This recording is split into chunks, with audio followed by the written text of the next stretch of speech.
வணக்கம். இன்றைக்கி நம்ம பார்க்க போகிற சமையல் என்னென்னு பார்த்திங்கன்னா, ஒரு 3 வகையான சாம்பார் ரெசிபி தான் பார்க்க போகிறோம். இந்த சாம்பார் இட்லி, தோசை எல்லாத்துக்குமே சூப்பராக இருக்கும். எப்போதும் ஒரே மாதிரி பண்ணாமல் இது மாதிரி செஞ்சு பாருங்கள். வாங்க அந்த அருமையான சாம்பார் ரெசிபி எப்படி செய்யலாங்கிறத பார்க்கலாம். ஒரு அருமையான டிஃபன் சாம்பார் எப்படி செய்யலாங்கிறத பார்க்கலாம். ஒரு மிக்ஸி ஜார் எடுத்துக்கலாம். 2 டேபிள் ஸ்பூன் வர கொத்தமல்லி சேர்த்துக்கலாம். ஒரு 6 வரமிளகாய் சேர்த்துக்கலாம். மீடியம் சைஸாக 2 தக்காளி கட் பண்ணதை சேர்த்துக்கலாம். சின்னதாக 2 தக்காளி எடுத்திருக்கேன். இப்போ எல்லாத்தையுமே நல்லா நைஸாக அரைச்சிட்டு பார்க்கலாம். இப்போ ஒரு குக்கர் எடுத்துக்கலாம். அரை கப் அளவுக்கு துவரம்பருப்பு சேர்த்துருக்கேன். இப்போ நல்லா கழுவிட்டு வந்துட்டு பார்க்கலாம். இப்போ இதில் 3 பச்சை மிளகா சேர்த்துக்கலாம். 3 பூண்டு பல் சேர்த்துக்கலாம். நல்லா ஒரு கை அளவுக்கு சின்ன வெங்காயம் சேர்த்துக்கலாம். சேர்த்துட்டு இப்போ இதை சேர்த்துட்டு ஒரு 5 டம்ளர் அளவுக்கு தண்ணி சேர்த்துக்கலாம். இப்போ இதில் கொஞ்சமாக மஞ்சள்தூள் சேர்த்துக்கலாம். ஒரு 2-3 சொட்டு எண்ணெய் விட்டுக்கலாம். இப்போ குக்கரை மூடி வச்சுட்டு நல்லா ஒரு 4-5 விசில் விட்டுட்டு ஸ்டீம் போனதுக்கப்புறம் பார்க்கலாம். இப்போ பருப்பு எப்படி இருக்குன்னு பார்க்கலாம்.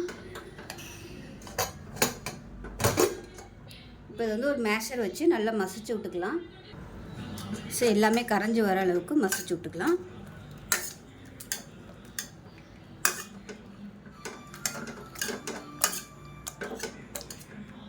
இது தனியாக இருக்கட்டும். ஒரு கடாய் எடுத்துக்கலாம். தேவையான அளவுக்கு எண்ணெய் சேர்த்துக்கலாம்.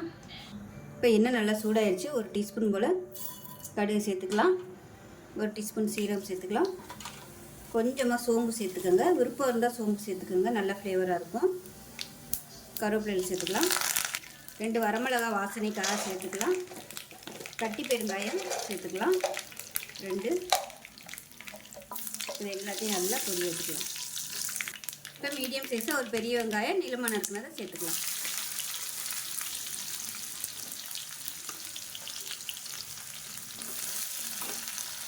வெங்காயம் நல்லா வதங்கிடுச்சு. நம்ம அரைச்சி வச்சுருக்க இந்த தக்காளி வரமிளகா பேஸ்ட்டை சேர்த்துக்கலாம். சேர்த்துட்டு நல்லா வதக்கி விட்டுக்கலாம். இப்போ மசாலா நல்லா வதங்கிடுச்சு. நல்லா ஒரு 2 டீஸ்பூன் அளவுக்கு சாம்பார் தூள் சேர்த்துக்கலாம். இதையும் சேர்த்து நல்லா வதக்கி விட்டுக்கலாம். சாம்பார் பொடி சேர்த்து நல்லா வதக்கியாச்சு. இப்போ நம்ம மேஷ் பண்ணி வச்சுருக்க அந்த பருப்பை சேர்த்துக்கலாம். இப்போ சாம்பாருக்கு தேவையான தண்ணி சேர்த்துக்கலாம். இப்போ வந்து நல்லா கலந்து விட்டுக்கலாம். இப்போ இதில் கொஞ்சமாக அதாவது சுண்டக்காய் சைஸுக்கு புளி ஊற வச்சு வச்சுருக்கேன். அந்த புளி தண்ணியை சேர்த்துக்கலாம்.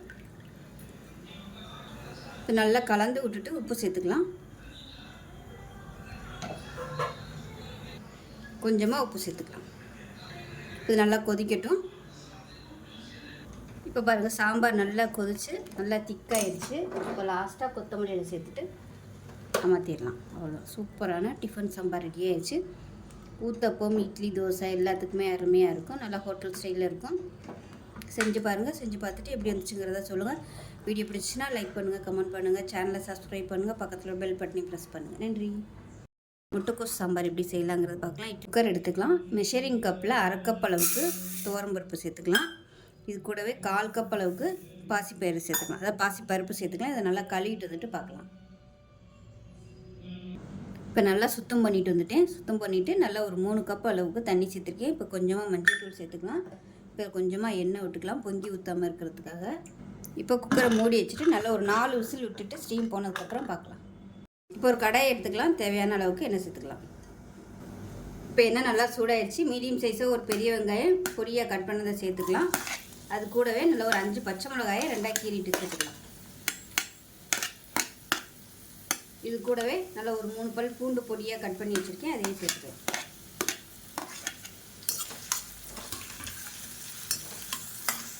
வெங்காயம் வதங்குறதுக்கு உப்பு சேர்த்துக்கலாம்.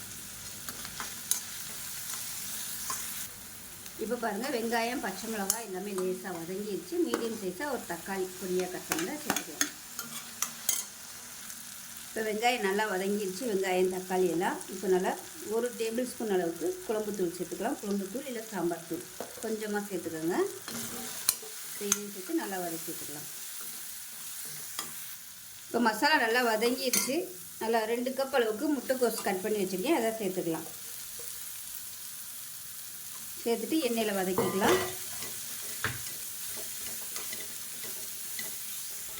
இப்போ பாருங்கள் நல்லா வதக்கியாச்சு. இப்போ தேவையான அளவுக்கு தண்ணி சேர்த்துக்கலாம். இப்போ இன்னும் கொஞ்சம் தண்ணி சேர்த்துக்கலாம். காய் முங்குற அளவுக்கு தண்ணி ஊற்றுனீங்கன்னா போதும். இப்போ இது வேகட்டும்.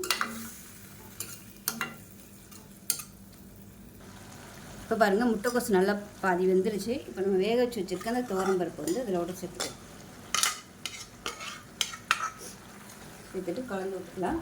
கலந்து விட்டுட்டு தேவையான அளவுக்கு தண்ணி சேர்த்துக்கோங்க. இப்போ தேவையான அளவுக்கு தண்ணி சேர்த்துட்டு இப்போ பருப்பு முட்டைக்கோசு எல்லாம் சேர்ந்து நல்லா ஒன்று சொன்னாப்பில் கொதி வரட்டும். உப்பு செக் பண்ணி பார்த்துட்டு உப்பு சேர்த்துக்கலாம்.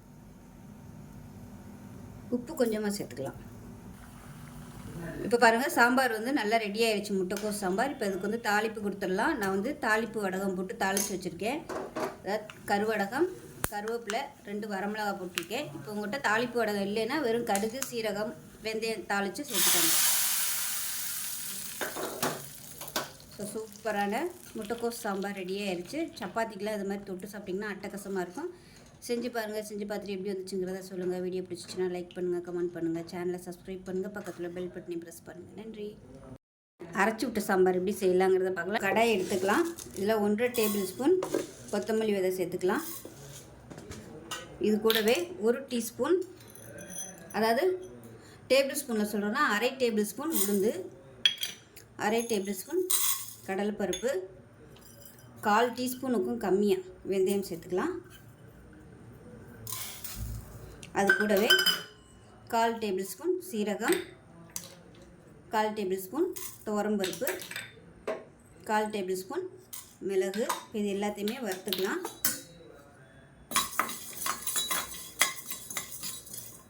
இப்போ இதில் ஒரு 9 வரமிளகா சேர்த்துக்கலாம்.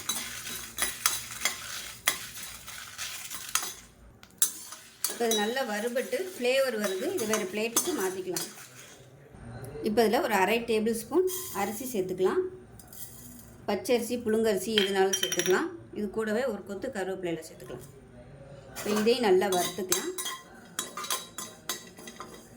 இப்போ நான் செய்கிற அளவு பார்த்திங்கன்னா ஒரு 4 பேர் சாப்பிட்ற அளவுக்கு தாராளமாக வரும். இந்த அளவில் எடுத்திங்கன்னா. ஸோ இந்த அளவில் நீங்கள் நிறைய செஞ்சு எடுத்து வச்சுக்கிட்டிங்கன்னா கூட உங்களுக்கு ஒரு 5 பேர் 6 பேர் சாப்பிட்ற மாதிரி யூஸ் பண்ணிக்கலாம். இப்போ இந்த அரிசி வந்து நல்லா பொரியணும். இப்போ பாருங்கள் அரிசி வந்து நல்லா அப்படியே புரிஞ்சு வந்துருச்சு. இதையும் வேறு பிளேட்டுக்கு மாற்றிக்கலாம். இப்போ அது ஆறுனதுக்கப்புறமா மிக்ஸி ஜாரில் போட்டு அரைச்சிக்கலாம். இப்போ ஒரு கடாயை எடுத்துக்கலாம். கொஞ்சமாக எண்ணெய் விட்டுக்கலாம். காய்கறிகள் வதக்கிற அளவுக்கு எண்ணெய் விட்டால் போதும். இப்போ எண்ணெய் நல்லா சூடாயிருச்சு. இப்போ இதில் சின்ன வெங்காயம் சேர்த்துக்கலாம். ஒரு 10லேருந்து 12 சின்ன வெங்காயம் சேர்த்துக்கலாம். இது கூடவே மீடியம் சைஸாக ஒரு பெரிய வெங்காயம் நீளமான இருக்குனதையும் சேர்த்துக்கலாம். சின்ன வெங்காயத்தை முழுசாகவே சேர்த்துக்கோங்க. அப்போ தான் உங்களுக்கு நல்ல ஃப்ளேவராக இருக்கும். வெங்காயம் வதங்குறதுக்கு உப்பு சேர்த்துக்கலாம். இப்போ லேசாக வதங்க ஆரம்பிக்கவும் காய்கறிகள் சேர்த்துக்கலாம். நான் வந்து ஒரு 10 பீஸ் வர மாதிரி கேரட்டு, அதே மாதிரி அவரைக்காய் ஒரு கைப்பிடி அளவுக்கு அவரைக்காய், அதே மாதிரி ஒரு கை வர மாதிரி மஞ்சள் பூசணி அதையும் சேர்த்துக்கலாம். அதே மாதிரி ஒரு கை வர மாதிரி முள்ளங்கி, முருங்கைக்காய் இருந்தாலும் சேர்த்துக்கோங்க, நல்லாயிருக்கும். இப்போ இதையும் சேர்த்து வதக்கிக்குவோம். இப்போ இது கூடவே 2 கத்திரிக்காய் நறுக்கி வச்சுருக்கேன், அதையும் சேர்த்துக்கலாம். பாருங்கள் நல்லா வதக்கியாச்சு. இப்போ மீடியம் சைஸாக 2 தக்காளி, பெரிய தக்காளியாக இருந்துச்சுன்னா 1 சேர்த்துக்கோங்க. இப்போ இதையும் சேர்த்து வதக்கிக்கலாம். இப்போ பாருங்கள் தக்காளி எல்லாமே லேசாக வதங்க ஆரம்பிச்சிடுச்சு. இப்போ தண்ணி ஊற்றி வேக விட்டுக்கலாம். முங்குற அளவுக்கு தண்ணி சேர்த்துக்கலாம். தண்ணி சேர்த்து இது நல்லா வேகட்டும் காய்கறிகள் எல்லாமே. இதே நீங்கள் குக்கரில் தாளித்து விட்டிங்கன்னா மூடி விட்டுட்டு நல்லா ஒரு விசில் விட்டிங்கன்னா உங்களுக்கு எல்லாமே நல்லா வெந்துடும். இப்போ இது வந்து கொதிக்கட்டும். இப்போ பாருங்கள் காய்கறிகள் ஓரளவுக்கு நல்லா வெந்திருக்கும். இந்த ஸ்டேஜில் வேக வச்சு வச்சுருக்க பருப்பு சேர்த்துக்கலாம். மெஷரிங் கப்பில் ஒரு 1/2 கப் அளவுக்கு இருக்கும் பருப்பு. நல்லா கொலையை விட்டு எடுத்து வச்சுருக்கிறேன். நல்லா கலந்து விட்டுக்கலாம். இப்போ இதில் தேவையான அளவுக்கு தண்ணி சேர்த்துக்கலாம். சாம்பார் எவ்வளோ தேவையோ அதுக்கு தகுந்த மாதிரி தண்ணி சேர்த்துக்கோங்க. இப்போ நம்ம வறுத்து வச்சுருக்க சாம்பார் பொடியை சேர்த்துக்கலாம். இதில் 1 டேபிள் ஸ்பூன் மட்டும் தனியாக எடுத்து வச்சுருங்க. இந்த அளவுக்கு தனியாக எடுத்து வச்சுட்டு மிச்சம் இருக்கிற எல்லா பொடியுமே சேர்த்துக்கலாம். சேர்த்துட்டு கலந்து விட்டுக்கலாம். இப்போ இதில் 1/4 டேபிள் ஸ்பூன் மஞ்சள் தூள் சேர்த்துக்கலாம். இப்போ இதையும் சேர்த்து நல்லா கொதிக்க விட்டுக்கலாம். இப்போ இதில் புளி தண்ணி சேர்த்துக்கலாம் கொஞ்சமாக. இது எல்லாம் கலந்து விட்டுட்டு கொதிக்கட்டும். இப்போ சாம்பார் கொதிச்சுக்கிட்டு இருக்குது. இதில் பார்த்திங்கன்னா ஒரு 3 டேபிள் ஸ்பூன் அளவுக்கு துருவன தேங்காய், 1/2 டேபிள் ஸ்பூன் சீரகம், இதில் வந்து ஒரு 7 சின்ன வெங்காயம். இப்போ இதை வந்து நல்லா அரைச்சிட்டு வந்துடலாம். இப்போ இதில் காரம் கம்மியாக இருக்குது, அதனால் 1 டேபிள் ஸ்பூன் அளவுக்கு நான் மிளகாத்தூள் தனியாக சேர்த்துக்கிறேன். நீங்கள் வரமிளகாய் சேர்க்கையில் கொஞ்சம் எக்ஸ்ட்ரா சேர்த்துக்குங்க. இப்போ பாருங்கள் சாம்பார் நல்லா கொதிச்சிருச்சு, கொஞ்சம் அப்படியே கெட்டியாகவும் ஆயிடுச்சு, அதே சமயம் நல்ல வாசனை வந்துகிட்ருக்கு. இப்போ நம்ம அரைச்சி வச்சுருக்க இந்த தேங்காய் பேஸ்ட்டை சேர்த்துக்கலாம். இப்போ மிக்ஸி அலசிட்டு அந்த தண்ணியை சேர்த்துக்கலாம். கண்டிப்பாக தேங்காய் சேருங்க, அப்போ தான் உங்களுக்கு அந்த டேஸ்ட்டு கிடைக்கும். டேஸ்ட்டும் நல்ல ஃப்ளேவராகவும் இருக்கும். இதை நல்லா கலந்து விட்டுக்கலாம். உப்பு பத்தலை, கொஞ்சமாக உப்பு சேர்த்துக்கலாம். இப்போ பாருங்கள் தேங்காய் அரைச்சி ஊற்றி சூப்பராக ரெடி ஆகிடுச்சு. நல்லா கமகமன்னு வாசனையாக இருக்குது. இதில் முருங்கைக்காய் சேர்த்திங்கன்னா சூப்பராக இருக்கும் வாசனை. இப்போ வந்து தாளிப்பு கொடுத்துக்கலாம். இப்போ ஒரு தாளிக்கிற பேன் எடுத்துக்கலாம். அதில் ஒரு 3 டீஸ்பூன் போல் எண்ணெய் விட்டுக்கலாம். இப்போ எண்ணெய் நல்லா சூடாகிடுச்சு. 1 டீஸ்பூன் போல் கடுகு சேர்த்துக்கலாம். 1 டீஸ்பூன் உளுந்து சேர்த்துக்கலாம். கொஞ்சமாக சீரகம் சேர்த்துக்கலாம். அதோட ஒரு 4-5 வெந்தயம் சேர்த்துக்கலாம்.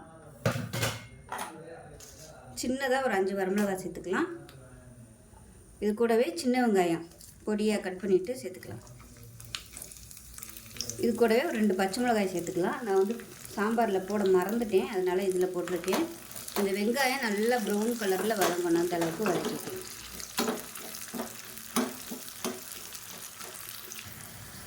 இப்போ பாருங்கள் வெங்காயம் லைட்டாக ப்ரௌன் கலரில் வர ஆரம்பிச்சிருச்சு. இந்த ஸ்டேஜில் நம்ம எடுத்து வச்சுருக்க இந்த மீதி பொடியையும் இது கூடவே சேர்த்துக்கலாம். சேர்த்துட்டு நல்லா வதக்கி விட்டுக்கலாம். இப்போ இதை எடுத்து அப்படியே நம்ம சாம்பாரில் கொட்டிடலாம். இப்போ இந்த சாம்பாரில் கொட்டிடலாம். அவ்வளோதான், ஒரு சூப்பரான சாம்பார் ரெடி ஆயிடுச்சு. இப்போ இது மேலாப்பில் பெருங்காயம் சேர்த்துக்கலாம்.